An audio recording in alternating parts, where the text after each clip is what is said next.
હર્ષવર્ધનભાઈ તમને લેવા ગયા છે ને? જે બલાથી થોડા દિવસ માટે છુટકારો મળ્યો હતો એ બલા વળી પાછી ઘરમાં ફરશે.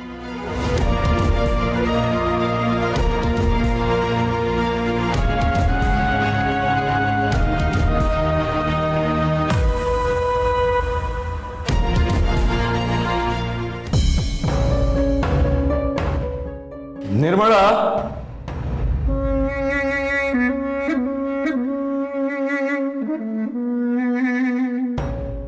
જમવાની થાળી મને આપવાની હતી ને, તો તમે કેસરના રૂમ તરફ કેમ જતા હતા? એ હું કેસર વિશે વિચારતી હતી ને, એમાં વિચારમાં કેસરની રૂમમાં જવા લાગી. હવે આ થાળી હાથમાં પકડીને વિચારતા જ રહેશો કે થાળી મૂકશો?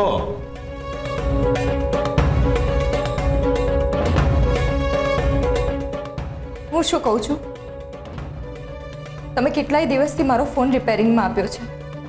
જરા પૂછો તો ખરા, ફોન રિપેર થયો કે નહીં? એ ફોન રિપેર થશે એટલે દુકાનમાંથી માણસ આવીને ઘરે આપી જશે. અરે પણ ફોન રિપેર થતા કંઈ આટલા બધા દિવસ થોડા થાય? હવે એ ડબલામાં કંઈક મોટો પ્રોબ્લેમ થયો છે, તમારી જેમ એને પણ રિપેર થતા વાર લાગશે. પણ મારે છોકરીઓ સાથે વાત કરવી હોય તો વાત નથી થતી. તમારા હાથમાં ફોન આવે એટલે કરી લેજો ને વાત. હૈયું બાળવું એના કરતાં હાથ બાળવા સારા. શું બોલ્યા? ના એટલે હું એમ કહું છું કે તમે કઈ દુકાનમાં રિપેર કરવા આપ્યો છે મને કહો, તો હું જાતે જઈને જોઈ આવું. એકવાર કહ્યું ને રિપેર થશે એટલે હું આપી દઈશ. અરે પણ કેટલા દિવસથી મારી કેસરની સાથે કોઈ વાત નથી થઈ.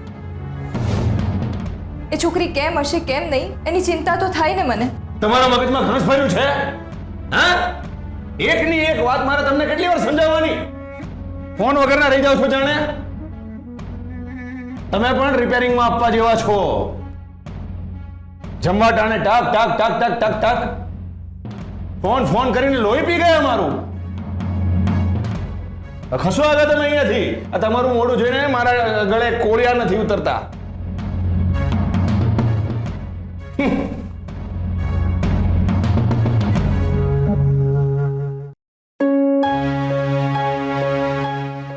મારા હાથના કોળિયા તો ગળે ઉતરે છે, પણ મારું મોઢું નથી જોવાતું.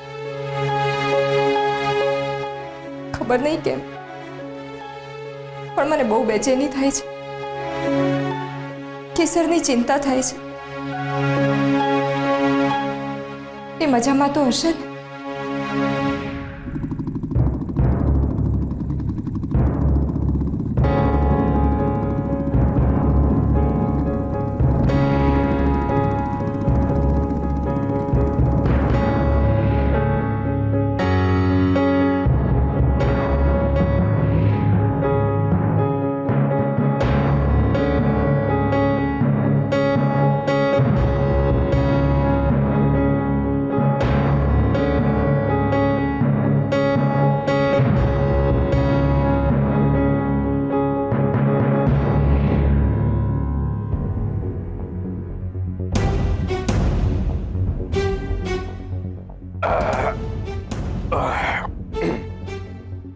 નિર્મળા, છાસ ક્યાં છે?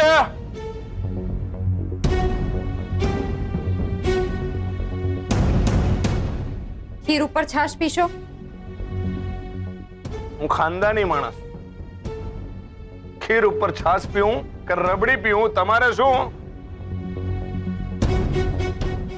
બહુ કચકચ વધતી જાય છે તમારી. નિર્મળા, છેલ્લા 24 વર્ષથી તમે મારી સાથે રહો છો, તેમ છતાં તમારામાં કોઈ ફેર પડ્યો નથી. દૂધ ને છાશ ભેગા ના થાય એટલે કીધું. આપણે બંને પણ દૂધ અને છાસ જેવા જ છીએ, તો રહીએ છીએ ને ભેગા. તે નસીબ મારા. તો હા, જે કંઈ પણ બોલો છો ને એ સમજાય છે મને. હા, હવે હું બોલું ને ધ્યાનથી સાંભળજો. હું કહું એટલું જ કરવાનું. હા, સવાલો નહીં કરવાના અને હા, સલાહ પણ નહીં આપવાની. સમજ્યા? હલાવો તમારી ડુગડુગી. ગબ ગબ ગબ.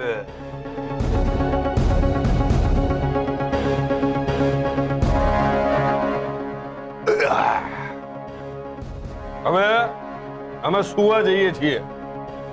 મહેરબાની કરીને હેરાન ના કરતા.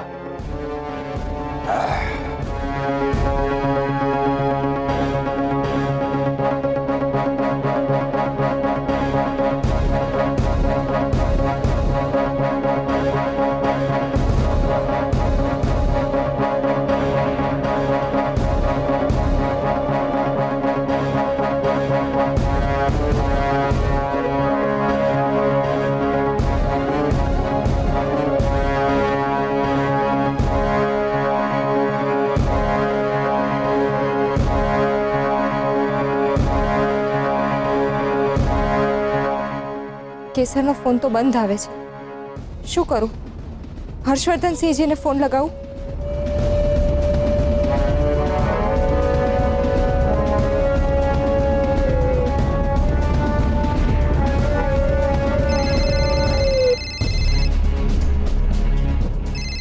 વિક્રમસિંહનો ફોન છે. ઉપાડતો નહીં. જો એમને ખબર પડશે કે આપણે હમણાં ત્યાં જઈએ છીએ તો એ એલર્ટ થઈ જશે.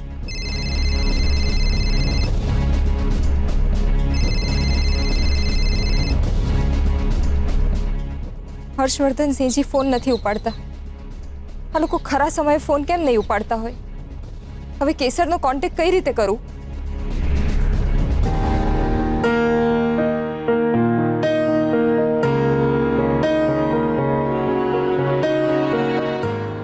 હર્ષવર્ધન અને અર્જુનને બોલાવો. બા નાના શેઠ અને અર્જુનભાઈ હજુ દવાખાનેથી નથી આવ્યા. આટલી બધી વાર? આજકાલ તો હાથ પગ તૂટવાની સિઝન ચાલી રહી છે, એટલે ત્યાં પણ સખત ગર્દી હશે. બેબી, ખોટી મજાક કરવી રહેવા દો. મોટી બેન, મને તમારી જેમ આમ આખો દિવસ સિરિયસ બેસી રહેતા નથી આવડતું. આ નાની નાની મજાકમાં તમે પણ થોડું હસી લેતા હોય તો. હર્ષવર્ધનભાઈ અને અર્જુનભાઈ દવાખાનેથી પાછા નથી આવ્યા. એ સિરિયસ મેટર કહેવાય બેબી માસી. અમને તો એવું લાગે છે કે જેમ અમારા દેરાણી દવાખાનેથી બારોબાર એમના પિયરે ચાલ્યા ગયા હતા ને, એવી જ રીતે હર્ષવર્ધનભાઈ પણ અમારા ડિયર દેરાણીના પિયરે ચાલ્યા ગયા લાગે છે.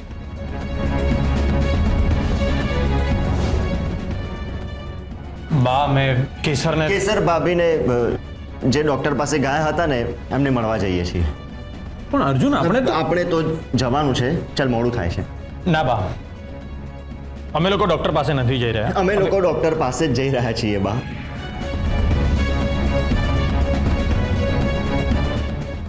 મોટી બેન, થોડુંક જમી તો લો મોટી બેન. વેદિકા બહુ, જમવાના ટેબલ પર તો કમસે કમ કોઈને ગુસ્સો આવે કે કોઈ ચિંતા કરે એવું ના બોલતા હોય તો. અમે તો અમારી શંકા બતાવી. હવે માનવી ના માનવી એ બા ઉપર છે ને. હવે બાનો મૂડ બગડી જાય એમાં અમે શું કરીએ?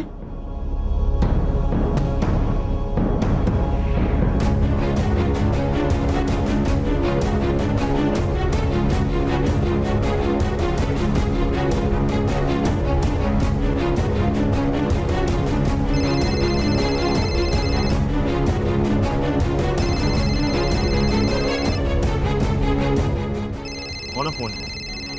બાનો. સ્પીકર પર મૂક.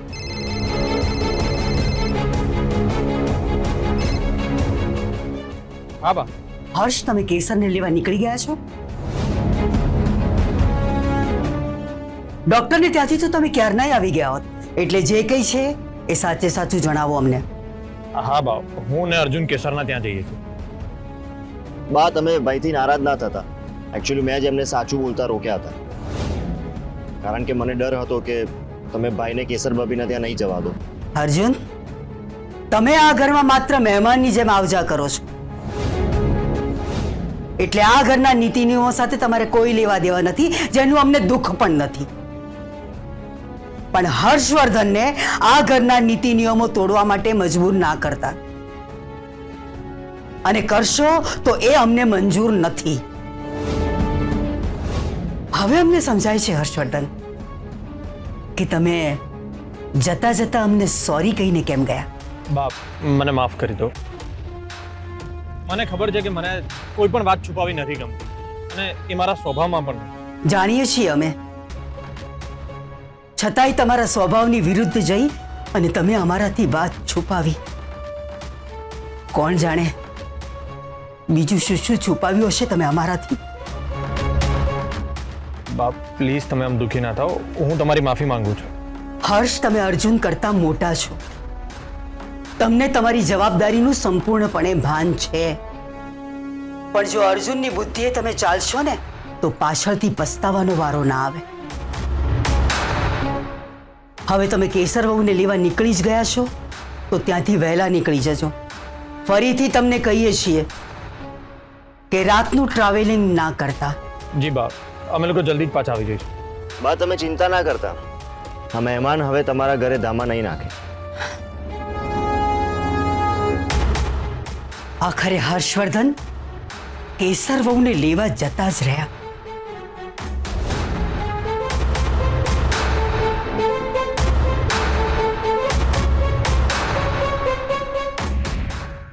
જો હર્ષવર્ધનસિંહજી ફોન કરશે અને આમણે ઉપાડ્યો તો જવા દે, જે થશે એ જોયું જશે.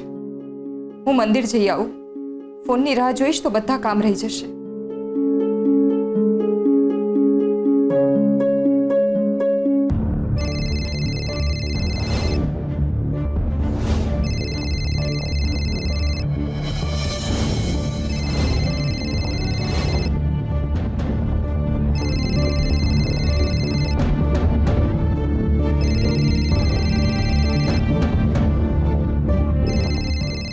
અજાણ્યો નંબર. ફોન ઉપાડું કે નહીં? ના ના, જો હું ફોન ઉપાડીશ તો એમને ખબર પડી જશે.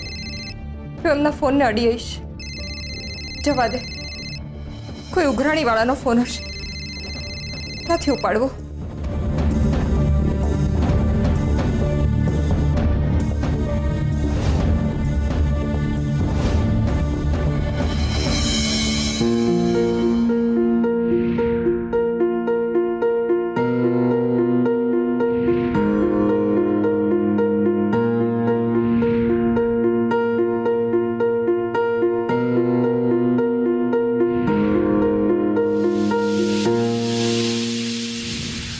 ના તો હર્ષવર્ધનભાઈનો ફોન ચેક કરવા મળ્યો, ના તો અર્જુનભાઈની બેગમાંથી કંઈ મળ્યું.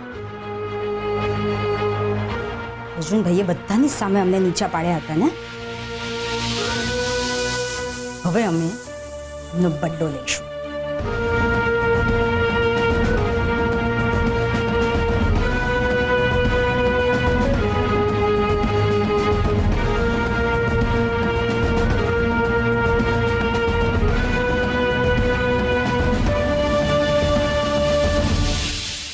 હર્ષવર્ધનભાઈ તમને લેવા ગયા છે ને.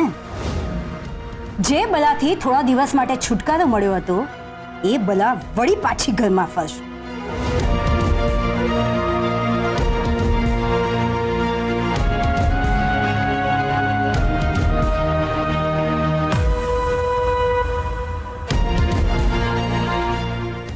ડિયર દેરાણી, તમે તમારા પિયરેથી પાછા ના આવો ને એમાં જ તમારી ભલાઈ છે.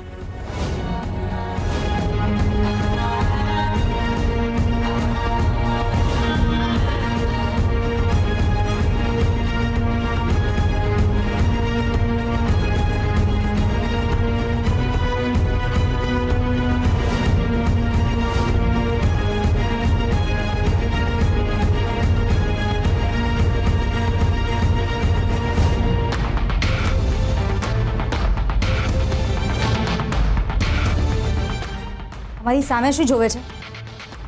ચાલ નીકળ અહીંયાથી, કામ કરતા તું.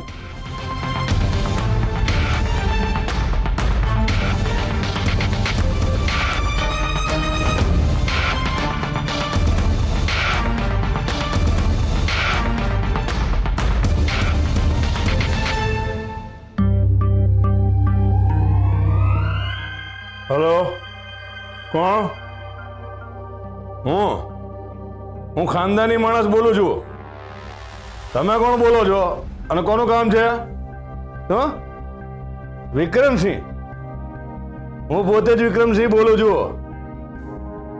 તમે ખાનદાની માણસ નથી ઓળખતા? છો કોણ તમે? હા, શું? ક્યારે?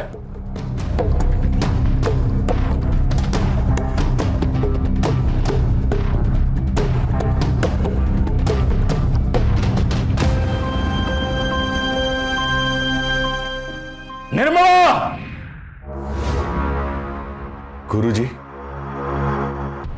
ગુરુજી, અમે માર્ગ ભૂલ્યા છીએ, ભટકી ગયા છે ગુરુજી. આપ અમને માર્ગદર્શન આપો ગુરુજી, અમને માર્ગદર્શન આપો.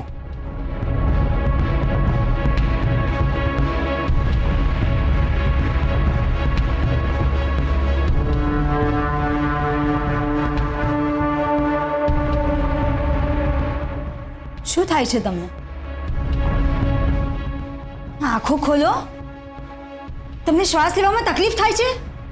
અરે જવાબ તો આપો, શું થાય છે? કંઈક તો બોલો. મૂર્ખ, તમને ખબર નથી પડતી? મેં શુદ્ધિકરણની વિધિ કરી રહ્યા છીએ. મેં વિધિમાં ભંગ પાડીને તમે પાપ કર્યું છે. પાપ? હા, ઘોર પાપ. અને આની સજા તમને મળશે. આની સજા એ છે કે તમે અમારી સાથે વાત નહીં કરો. હા,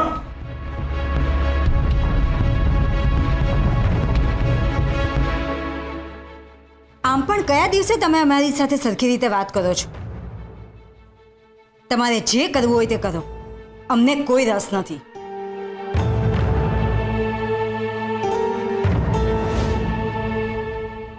નર્મદે હર, નર્મદે હર.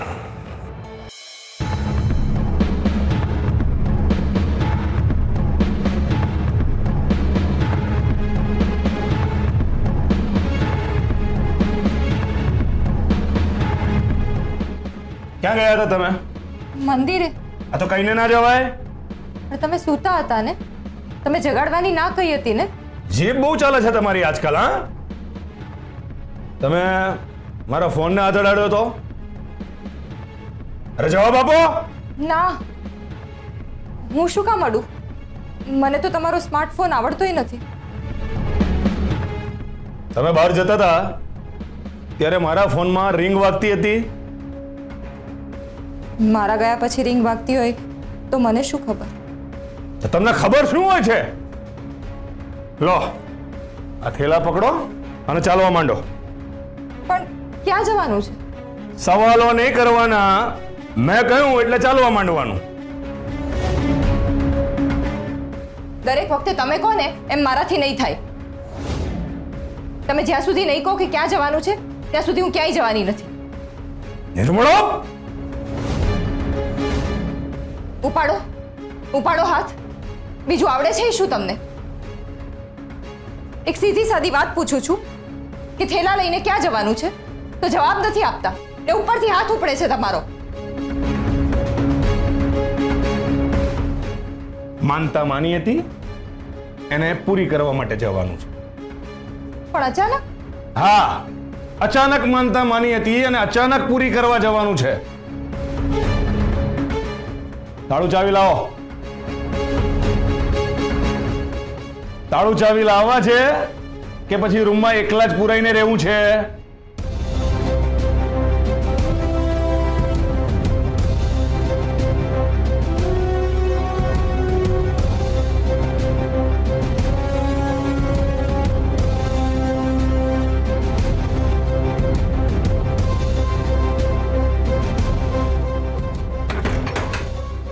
લો પકડો.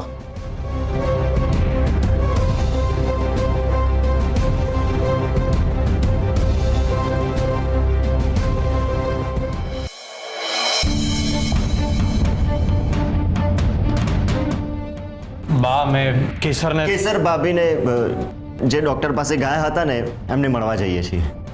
પણ અર્જુન, આપણે તો જવાનું છે. ચાલ, મોડું થાય છે. હા બા, હું ને અર્જુન કેસરના ત્યાં જઈએ છીએ. બા, તમે ભાઈથી નારાજ ના થતા. એકચ્યુઅલી મેં જ એમને સાચું બોલતા રોક્યા હતા. કારણ કે મને ડર હતો કે તમે ભાઈને કેસર ભાભીના ત્યાં નહીં જવા દો.